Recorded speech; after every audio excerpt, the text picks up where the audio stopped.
Welcome back to the deep dive. It is early February 2026, and the atmosphere out there is... it's heavy, isn't it? You can feel it. You can feel it in the grocery store aisles. You can see it on every billboard. We are staring right down the barrel of Super Bowl 60. The big one. The national spectacle. It is completely inescapable. And usually at this point, the media is just churning out the standard stuff. Oh, yeah. We're analyzing quarterback matchups, we're critiquing the halftime show, or debating whether the tush-push is still a legal play. Right, the usual sports talk radio fodder. But I was looking at the sheer scale of this thing. I mean, the numbers from the Chiefs-Eagles game last year, we hit a record 127.7 million viewers. It's hard to even visualize a number that big. It is. When you actually think about it, that's basically 1/3 of the entire country doing the exact same thing at the exact same time. It's a level of synchronization we just don't see anymore. And that is exactly where I want to focus today. We're not here to talk about the odds or the spreads. Or who has a better defensive line. Exactly. We have a different mission. We've pulled together this massive stack of academic studies, insurance reports, traffic data. And even some cultural ethnography from Reddit threads. Yeah. We want to look at the unintended consequences of that synchronization because my theory is when you get over 100 million people to act in unison, it stops being just a football game. It turns into a massive sociological experiment. And a safety experiment, frankly. For sure. We're putting this huge load on our cognitive systems and our infrastructure all at once. It's like a stress test for the American psyche. So here's the plan. We're going to uncover how this one Sunday alters human behavior, from our biology to our phones to how we just navigate our cities. And we should probably start with the drive home, because statistically, that is where the rubber literally meets the road. Right. Now, if I were to ask you what the biggest danger on the road is after the Super Bowl, the answer is usually pretty obvious, right? Drunk driving. The drunk driver. The person who had too many beers at the party and makes a really bad decision. Absolutely. And as a huge factor, we can't discount that. But looking at the study from the University of Toronto, they analyzed 27 Super Bowls. The data tells a much more nuanced and honestly a weirder story. First off, the baseline numbers are just terrifying. They found a 41% increase in car accidents after the telecast ends. Wow. In the first hour alone, that number jumps to 70%. It's a chaotic hour. It's arguably one of the most dangerous hours to be on the road all year. Yeah. But that nuance you're hinting at comes from a specific study by Wood, McInnes, and Norton. Okay. And they published a paper with a title that I think just perfectly frames this whole discussion. The bad thing about good games. The bad thing about good games. That sounds counterintuitive. It does. Because my assumption would be that the bad driving comes from the blowout games. The score is 45-7. People get bored. They stop watching in the third quarter. They start drinking more out of boredom. They get sloppy. That's the intuitive assumption. But the data shows the complete opposite. Close, competitive games, the nail biters that keep you on the edge of your seat, they actually correlate with significantly more traffic fatalities. Wait, really? So the more exciting the entertainment, the more lethal the aftermath? Precisely. Why? Is it just that more people are rushing out all at once because they stayed till the very end? I mean, that plays a logistical role, sure. But the researchers argue it goes much deeper than just traffic volume. It's biological. Biological. Yeah, they point to testosterone as the primary mechanism. When you're watching a highly competitive contest, your testosterone levels spike. It's an evolutionary response. And here's the kicker. It happens even if you're just a spectator. So even if I'm just sitting on the couch eating wings... Eating nachos, yeah. Chemically, my body thinks it's on the field fighting for a championship. To a degree, yes. Your endocrine system is reacting to the conflict. And here is where it really impacts driving. Testosterone rises in the winners, and it drops in the losers. Okay, so walk me through the behavior then. How does that translate to driving a car? Well, high testosterone is linked to dominance and risk-taking. Yeah. So behind the wheel of a 2-ton vehicle, that looks like speeding, cutting people off, running yellow lights. You feel invincible. You feel like a winner. That completely flips the script on the whole sore loser trope. It does. We always worry about the angry guy whose team just lost, thinking he's going to drive aggressively out of frustration. But you're telling me I should be more worried about the guy high-fiving everyone out the window. The data backs that up. Mm. The increased fatalities are specifically observed in the winning fans' locations. So either the city where the game was played or the winner's hometown. And the losing fans. Their testosterone drops.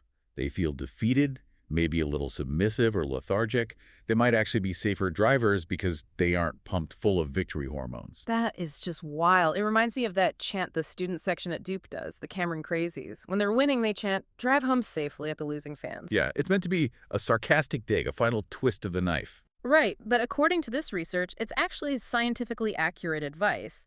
The losers probably will drive home safely. It's the winners who need the warning. Exactly. So we have this physiological cocktail of adrenaline and testosterone making the commute dangerous. But biology is only half the problem. Now we have to layer technology on top of that. The screens. The screens. This moves us from our internal chemistry to the external distraction. So we have data here from Cambridge Mobile Telematics, CMT, and they analyzed distracted driving on Super Bowl Sundays in 2024 and 2025. And the timeline they found it's really specific. It tells a story about the day, right? What stood out to you? The pregame spike.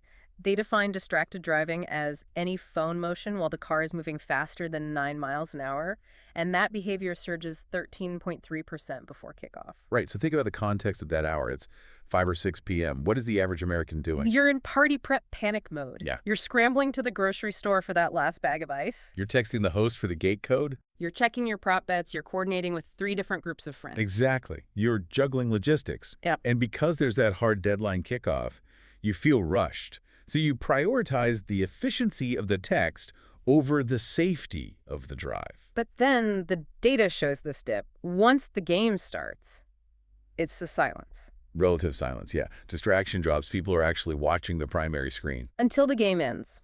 Then we see another massive surge, about 12.9% post-game. But what really terrifies me isn't just the texting. It's the visual consumption, this idea of second screening. This is a huge shift in how we consume sports. An Ad Colony study found that 59% of viewers use multiple devices during the game. So we're not just watching, we're tweeting about the halftime show, checking stats, looking up the cost of that commercial. They see what the memes are. And apparently we aren't stopping when we get in the car. There's a stat here from a Root Insurance survey that I had to read twice. Nearly half of football fans admitted to watching games while driving. Watching, not just listening to the radio broadcast, which is, designed for audio. Watching a video feed. It's insane to me. 7.6% of Americans specifically admitted to using the ESPN app while they were driving. It connects back to FOMO, the fear of missing out.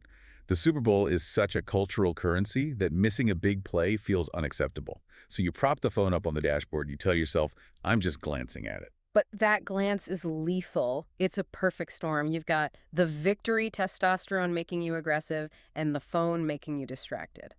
And speaking of aggression, CMT also tracked speeding. Yep, and it follows that same pregame curve, spikes 16% an hour before kickoff.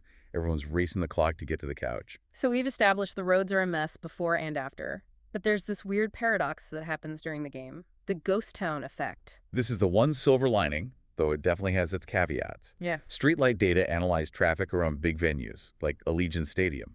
And during the actual game, traffic drops below normal levels. It's like the eye of the storm. The Reddit threads on this are hilarious. We found a few where people call Super Bowl Sunday the best kept secret in America. If you don't care about football, it is apparently the single best day to go to Disneyland. Or the grocery store. Oh. Or the ski slopes. Yes. Someone mentioned skiing no lift lines. It's like the rapture happens for 3 hours and the world just empties out. It makes sense. If 127 million people are glued to a screen, they're not on the highway. But we have to be careful not to overstate the safety of that window. Because the roads aren't just for cars. Exactly. And empty roads can invite faster speeds for the few people who are out there.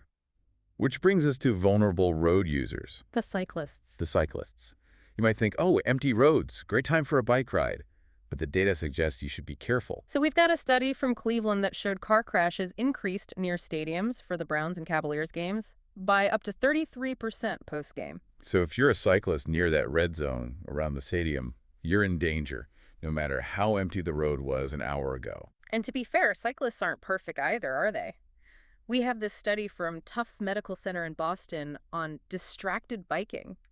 This is interesting because we always focus on the drivers, but the Tufts study observed cyclists and found that 31.2% of them were distracted. That's almost a third. What are they even doing? It breaks down to about 17.7% with auditory distraction like wearing noise-canceling earbuds, and 13.5% with visual or tactile distraction like holding a phone. I see that all the time. Someone writing with no hands, texting with both. It's terrifying. And interestingly, the distraction was highest during the midday commute, not rush hour. So it's a constant issue. There was a fun article in our source stack comparing the NFL to cycling. It pointed out that, weirdly, they aren't that different. I think I know the one you mean. It compares the aesthetics. Yeah.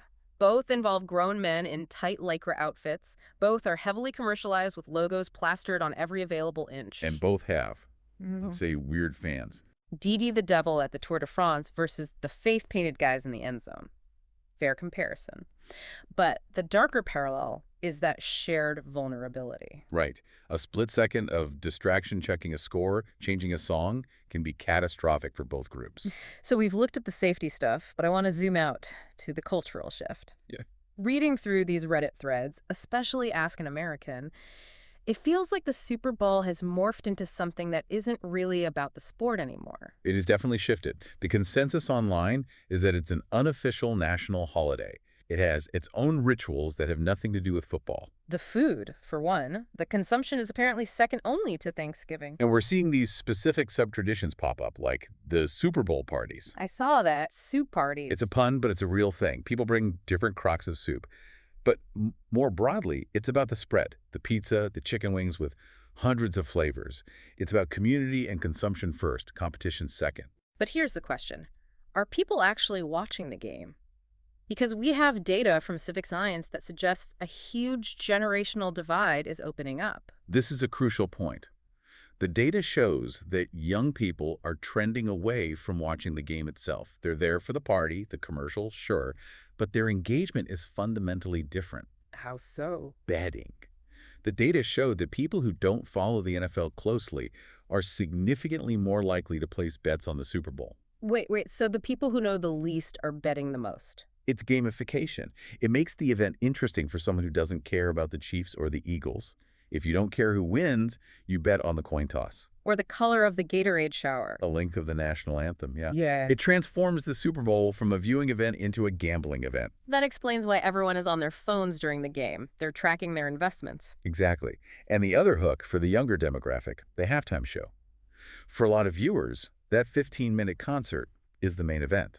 It's big business. I mean, NBC was charging upwards of $6.5 million for a 30-second spot. Brands know they have to capture that fragmented attention. They have to.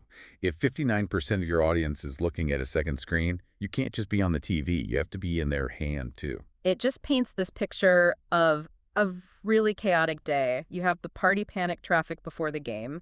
You have the dead, quiet eye of the storm during, and then you have the post-game chaos. Where the roads are flooded with people who are either chemically aggressive from winning or biologically depressed from losing. And almost all of them are distracted.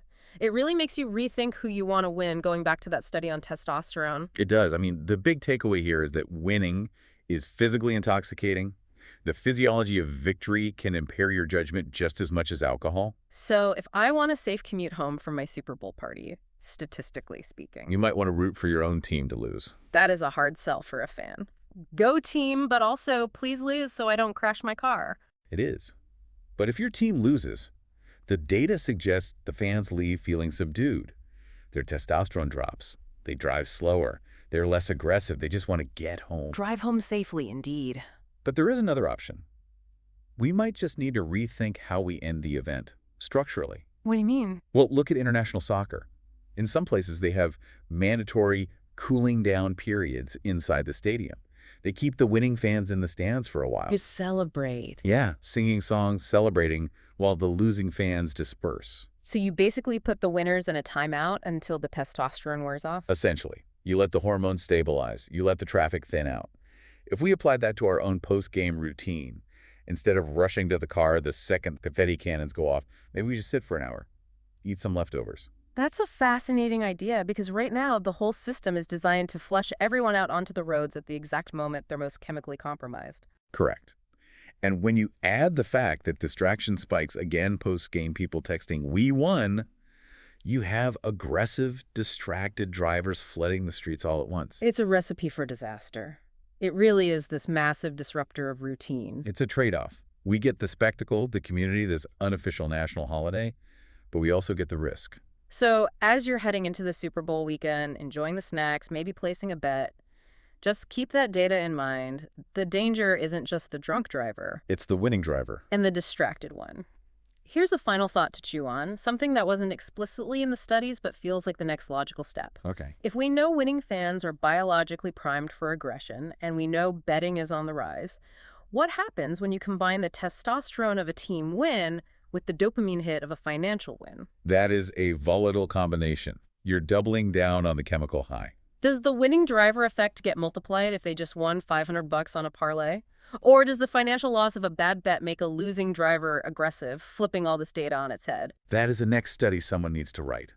The interaction between gambling psychology and driving safety. That's the next frontier in this research. Something to think about while you're checking your apps this Sunday.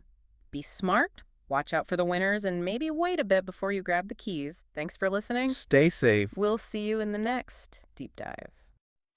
Virtuals